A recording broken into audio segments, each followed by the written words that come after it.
we'll put this up on the screen as well, but in order to register interest, people need to go to ncor.org.uk/PBRN, and that's just an expression of interest at this stage, but the more we have, the merrier this is going to be, and the more powerful the whole research is. There's no commitment. You leave your name, you leave your email address, you'll get a registration email back, and then you'll probably get a newsletter about where the project's up to within a few weeks.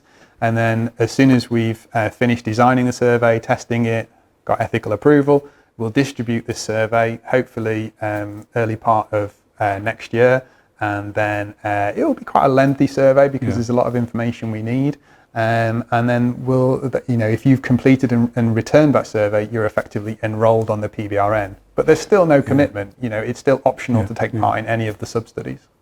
Well, I do hope if you can keep us informed here at APM about it, and every time we get the opportunity, we can push this stuff out.